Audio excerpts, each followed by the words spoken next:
मेरा YouTube channel Krishna वाणी में आप सभी का स्वागत है। मेरे चैनल सब्सक्राइब करना ना भूले। इस अध्याय में श्री कृष्ण ने कई महत्वपूर्ण अवधारणाओं और शब्दों का संक्षेप में वर्णन किया है जिन्हें उपनिषद विस्तार से बताते हैं। वह ये भी बताते हैं कि मृत्यु के बाद आत्मा की मंजिल क्या तय करती है।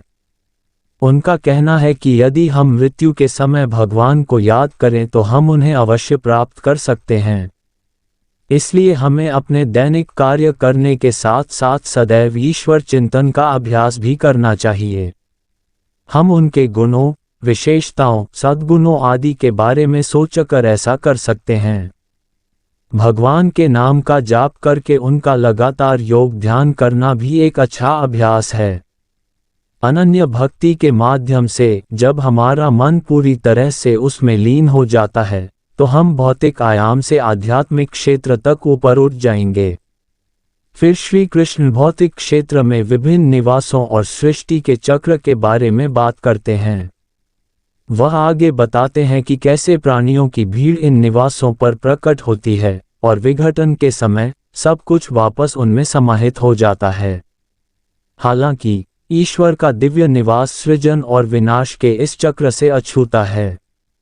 जो लोग प्रकाश के मार्ग पर आगे बढ़ते हैं वे अंततः दिव्य निवास तक पहुंचते हैं और फिर कभी भौतिक संसार में नहीं लौटते हैं।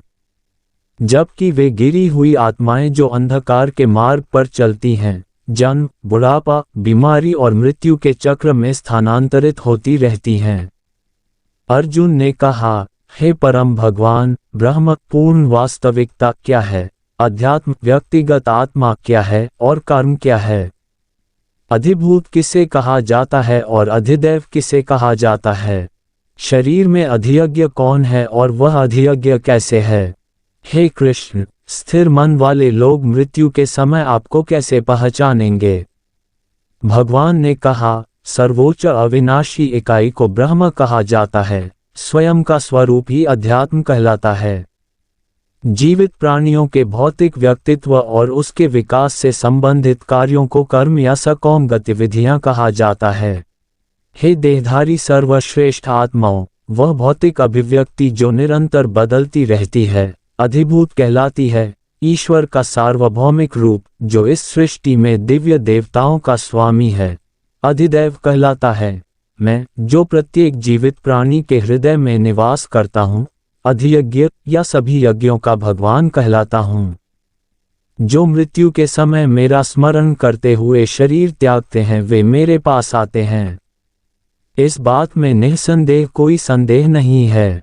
हे कुंती पुत्र, मनुष्य मृत्यु के समय शरीर त्यागते समय जिस बात का स्मरण करता है उसी चिंतन में सदैव लीन रहकर मनुष्य उसी अवस्था को प्राप्त करता है।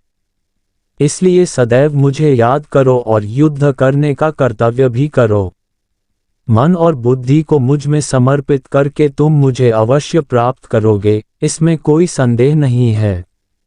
हे पार्थ, अभ्यास के साथ जब तुम मन को बिना विचलित हुए मुझ परम दिव्य व्यक्तित्व को याद करने में लगातार लगाओगे तो तुम निश्चित रूप से मुझे प्राप्त करोगे।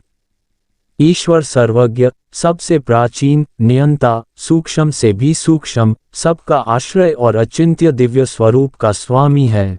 वह सूर्य से भी अधिक उज्ज्वल है और अज्ञान के सभी अंधकार से परे है। जो व्यक्ति मृत्यु के समय योगाभ्यास द्वारा स्थिर मन से प्राण को भौहों के बीच स्थिर करके भक्तिपूर्वक भगवान का स्मरण करता है, वह निश्चित रूप से उन्हें प्राप्त कर लेता है।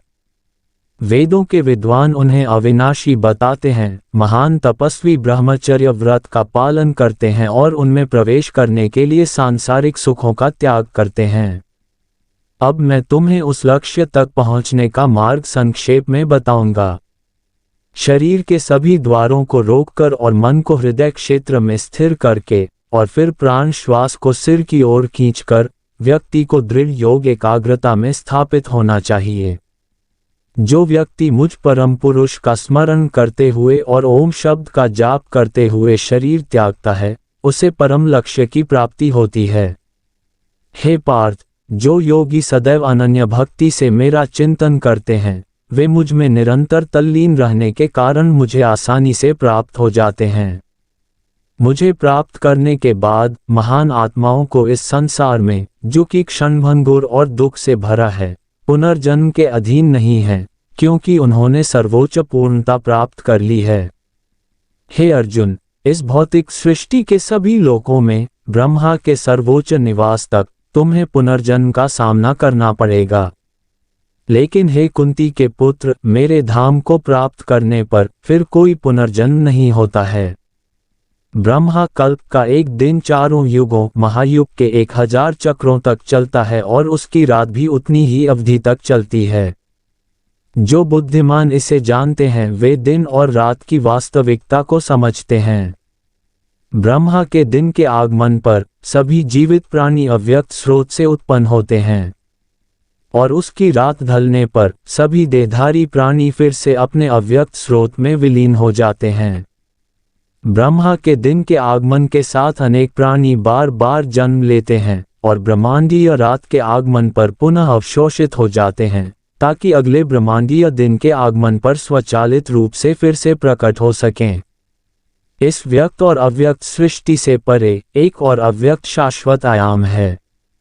वह क्षेत्र तब भी समाप्त नहीं होता जब अन्य सभी ऐसा करते हैं। वह अव्यक्त आयाम सर्वोच्च लक्ष्य है और उस तक पहुंचने पर कोई भी इस नश्वर संसार में कभी नहीं लौटता है। वही मेरा परमधाम है। सर्वोच्च दिव्य व्यक्तित्व अस्तित्व में मौजूद सभी चीजों से बड़ा है।